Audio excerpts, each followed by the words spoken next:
नमस्कार मित्रों। चर्चा में आपका साथी दिलीप कुमार स्वागत करता है। पिछले चर्चा में राजनीतिक विचार की पृष्ठभूमि के विषय में चर्चा कर रहे थे। आज हम उसी अध्याय के तहत आगे की चर्चा आरंभ करेंगे। यूनानी नगर राज्य। मित्रों, यूनानी नगर राज्य प्राचीन काल की यूनानी नगर राज्य क्या था, उसके विषय में हम आज चर्चा कर रहे हैं। प्राचीन काल में यूनान विभिन्न नगरों में बटा हुआ था और सारे नगर राज्य में पृथक पृथक शासन व्यवस्था स्थापित थी।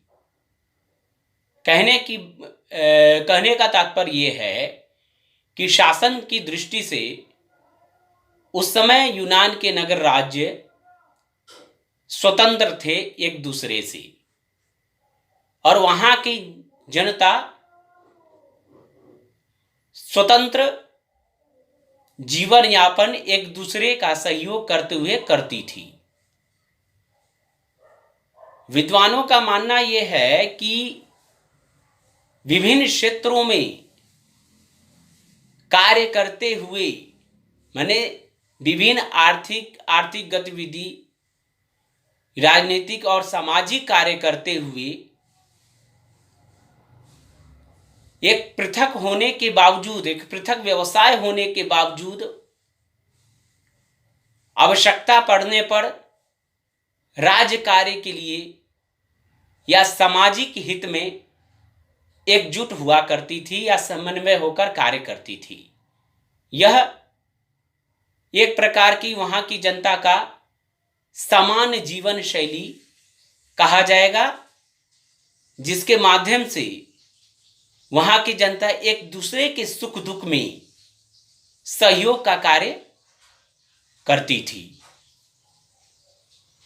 और उद्देश्य की दृष्टि से जीवन यापन विभिन्न व्यवसाय में करते हुए भी राज्य कार्य के लिए एक ही उद्देश्य कि राज्य की उन्नति में अपने आप को भागीदारी कैसे बनाया जाए, इस पर हमेशा वहां की जनता संलग्न रहती थी। निरत राज्य के कार्य में भाग लेने के लिए जनता उद्यत रहती थी। विद्वानों ने एक उदाहरण देते हुए कहा कि जिस प्रकार एक विश्वविद्यालय विभिन्न विभाग व संकाय में विभाजित होने के बावजूद एक समान कार्यक्रम विश्वविद्यालय स्तर पर आयोजित किया जाता है, तो उन विभाग व संकाय के लोग इकट्ठे हो जाते हैं। उसी प्रकार वहां के नागरिक सभी कार्यों में विभिन्नता के बावजूद राज्य कार्य के लिए इकट्ठे हो जाया करती थी। प्लेटो ने कहा है कि राज्य की जनसंख्या 5040 से अधिक नहीं होनी चाहिए। उसने महिलाओं, बालकों और श्रमिकों को राज्य की नागरिकता से वंचित कर दिया था। कहने का तात्पर्य यह है कि ये जो हैं राज्य के नागरिक नहीं होंगे। सामाजिक और राजनीतिक और आर्थिक कार्य राज्य और नागरिकों के बीच अनुनाचरित थे। कहने का मतलब यह है कि राज्य के बाहर इन कार्यों का कोई महत्व नहीं था, और प्राचीन चिंतकों ने कहा कि मनुष्य सामाजिक और राजनीतिक प्राणी है।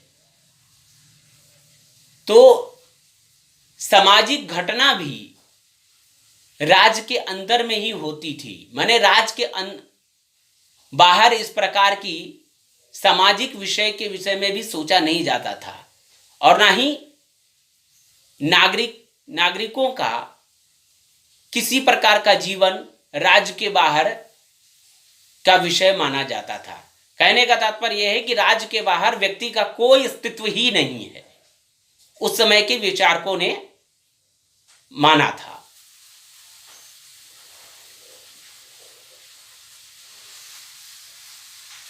प्राचीन यूनानी राजनीतिक विचार की मुख्य विशेषताएं। कहने का तात्पर्य है कि प्राचीन यूनान में विभिन्न दार्शनिक विचारधारा का विकास हुआ, विभिन्न राजनीतिक चिंतन का विकास हुआ। चिंतन के दृष्टि से मतभेद हो ये तो आवश्यक हो सकता है, किंतु एक राज विषयक कार्य के लिए एकता की भावना वहां थी। वहां के लोग राज विषयक कार्य के लिए एक होते थे। जैसे नगर राज्य का प्रभाव, कहने का मतलब ये है कि राजनीतिक क्षेत्र में नगर राज्य का प्रभाव। विद्वानों ने कहा है कि यूनान में नगर राज्य कायम थे और छोटे छोटे नगर राज्य ही राजनीतिक दृष्टि से उत्तम माने जाते थे। कहने का तात्पर्य यह है कि राजनीतिक कार्य की दृष्टि से नगर राज्य उत्तम व्यवस्था थी उस समय। और यूनानी विचारकों ने कहा था कि मनुष्य एक राजनीतिक प्राणी है। इस आधार पर वे विचारकों ने यह तय किया कि सभी नागरिकों को राज विषयक कार्य में भाग लेने का अवसर प्रदान किया जाए या प्रेरित किया जाए। इस प्रकार की अपनी रचनाओं में बात कही गई।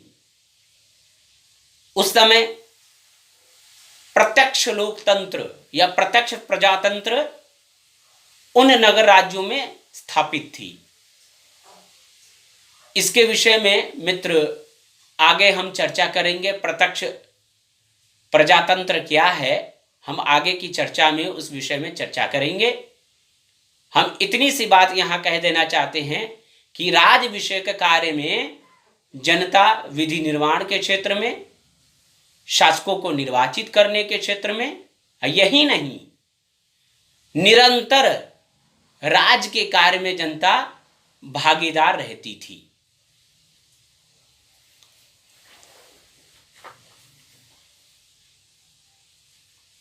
बुद्धिवाद, धर्मनिरपेक्षवाद, इस विषय में यूनानी चिंतकों का मानना है कि किसी सिद्धांत का निर्माण, यानी कि किसी भी विचार का निर्माण बुद्धि के आधार पर होना चाहिए। माने जिस बात को बुद्धि स्वीकार करे उसी को मान्यता प्राप्त होनी चाहिए।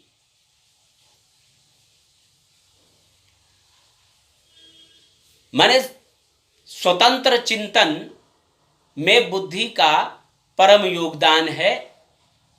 अगर धार्मिक दृष्टि से यह कहा जाता, या धर्म के क्षेत्र में उन लोगों ने कहा कि एक धर्मभीरू मनुष्य, धर्मभीरू जो धर्म से डरता है, वो कभी भी अपनी बुद्धि से स्वतंत्र चिंतन नहीं कर सकता। वह हमेशा धार्मिक पुरोहितों के दबाव में रहता है और स्वतंत्र चिंतन करने से डरता है, इसलिए कि अगर स्वतंत्र चिंतन किया जाएगा तो हमारे ऊपर पाप लगेगा, ऐसा पुरोहित कहते हैं। या पुरोहित धर्म स्वतंत्र चिंतन करने से मना करते हैं कि अगर आप ऐसा काम करेंगे तो ईश्वर आपको माफ नहीं करेगा। तो इस प्रकार से उन्होंने धार्मिक व रूढ़िवाद का उन लोगों ने विरोध किया है कि ये जो हैं स्वतंत्र चिंतन करने में बाधा उत्पन्न करते हैं, बुद्धि आधारित चिंतन करने में बाधा उत्पन्न करते हैं।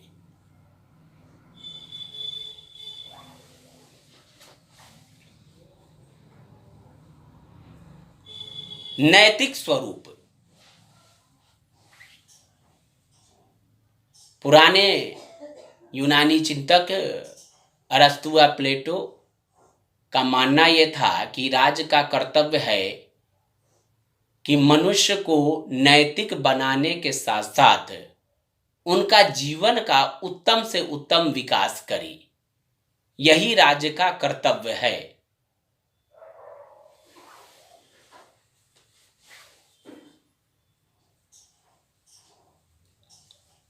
व्यवहारवाद।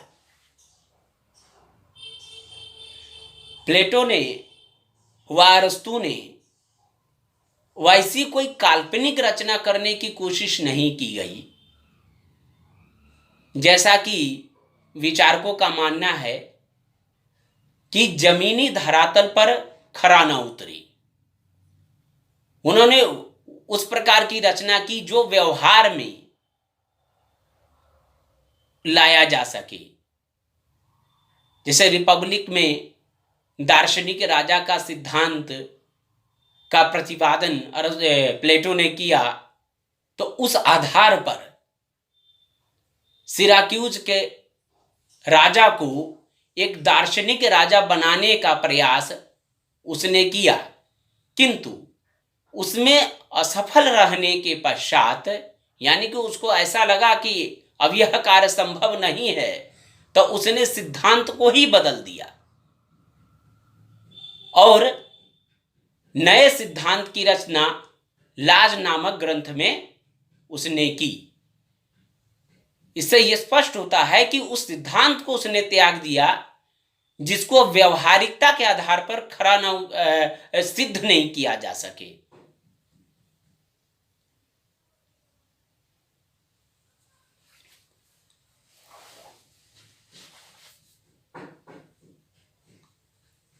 व्यक्ति तथा समाज का समन्वय।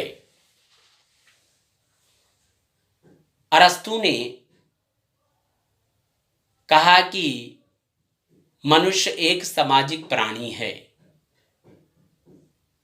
मनुष्य अपनी हर प्रकार की आवश्यकता के लिए समाज पर निर्भर है। कहने का तात्पर्य यह है कि समाज के बाहर मनुष्य का या मनुष्य के जीवन की कल्पना नहीं की जा सकती है।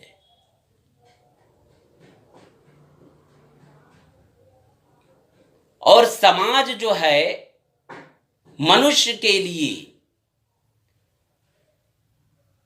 मनुष्य की उन्नति के लिए हर प्रकार के संसाधन की व्यवस्था करता है। इसलिए व्यक्ति का कोई अस्तित्व नहीं है समाज के बाहर।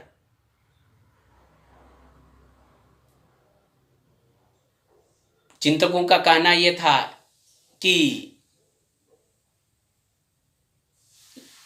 राज्य के बाहर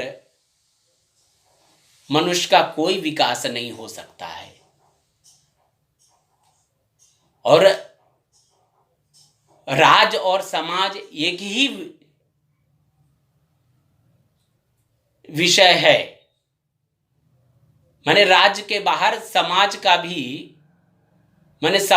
भी कोई अर्थ नहीं है।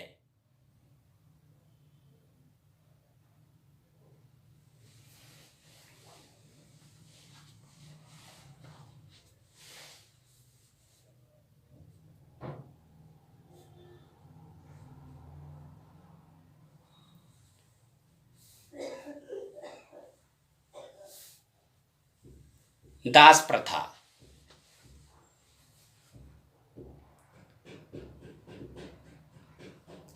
प्लेटो ने दास प्रथा के विषय में अपने किसी भी रचना में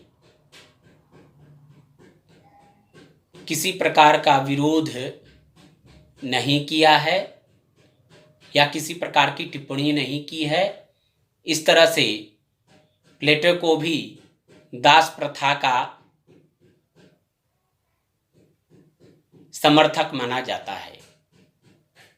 और अरस्तु ने तो अपनी रचना पॉलिटिक्स में दास प्रथा का खुलकर समर्थन किया है।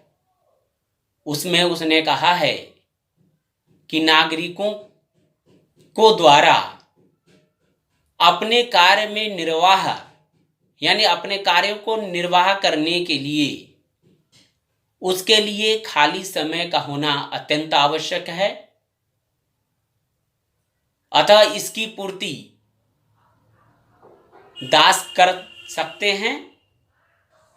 इसलिए उसने दासत्व का प्रावधान या समर्थन किया। मित्रों, इससे पहले राज व्यक्ति और समाज के समन्वय के विषय में बात कर रहे थे, तो मैं चाहूँगा कि फिर से एक बात दोहरा दी जाए ताकि हमने जो बात कही है वो शायद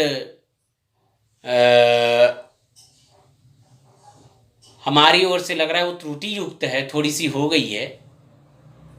अरस्तु ने कहा कि मनुष्य एक सामाजिक प्राणी है। मनुष्य के जीवन यापन के लिए समस्त संसाधन समाज उत्पन्न करता है और समाज के द्वारा ही मनुष्य के जीवन को उत्तम बनाया जाता है। अतः समाज के बाहर मनुष्य की या मनुष्य के जीवन की कोई कल्पना ही नहीं की जा सकती। यानी समाज के बाहर मनुष्य का कोई अस्तित्व नहीं है, ये मैं कहना चाहता था। वो उस समय त्रुटि युक्त हो गई है, आप हमें माफ कर दीजिएगा।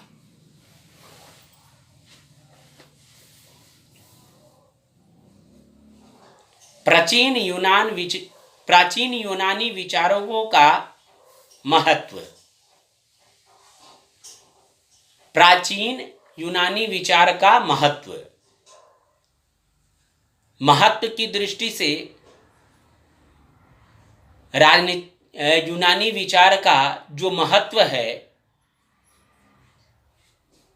वह किसी आधार पर अलग नहीं किया जा सकता। जब तक राजनीतिक चिंतन चलता रहेगा, यूनानी विचार जो है चिंतन से अलग नहीं किया जा सकता है, क्योंकि उन्होंने जो राज्य के विभिन्न नाम दिए या शासन के विभिन्न नाम दिए उससे पहले किसी ने नहीं किया। वही आज भी चरितार्थ है। आज भी किसी प्रकार की नई बात कही नहीं जाती है। अब जैसे एक व्यक्ति द्वारा शासन, उसे राजतंत्र कहते हैं, और राजतंत्र का बिगड़ा हुआ रूप जो है अतताई तंत्र, माने वह राजा क्रूर हो जाए और अपनी जनता पर दमन करे, अपने स्वार्थ में शासन करे, उसे अतताई तंत्र कहते हैं। वह राजतंत्र का बिगड़ा हुआ रूप है। उसी प्रकार कुलीन तंत्र, मित्रों, कुलीन तंत्र में कुछ सभ्य जन या कुलीन जन राज्य पर शासन करते हैं और उनका बिगड़ा हुआ रूप जो है धनिक तंत्र हो जाता है या वर्ग तंत्र हो जाता है, जो अपने वर्ग हित में शासन करने का कार्य करता है। जनतंत्र, जनता द्वारा अपने प्रतिनिधि व अपने द्वारा शासन की स्थापना, माने आज के समय में राष्ट्रीय राज्य की स्थापना हो गई है। लगभग 200 वर्षों से या 300 वर्षों से, या जब से औद्योगिक क्रांति हुई तब से राष्ट्रीय राज्य की स्थापना हुई, तो उस समय से प्रतिनिधित्वात्मक प्रजातंत्र की स्थापना हो गई है। माने जनता अपने प्रतिनिधि को चयन के माध्यम से अपने प्रतिनिधि को चयन करने के माध्यम, यानी निर्वाचित करने, राज्य की प्रजा मतदान द्वारा अपने प्रतिनिधि को निर्वाचित करके राज पर शासन की स्थापना करती है या शासन में भाग लेती है। इसे हम प्रजातंत्र कहते हैं। और उनका यह योगदान कानून के क्षेत्र में भी है कि कानून क्या होना चाहिए,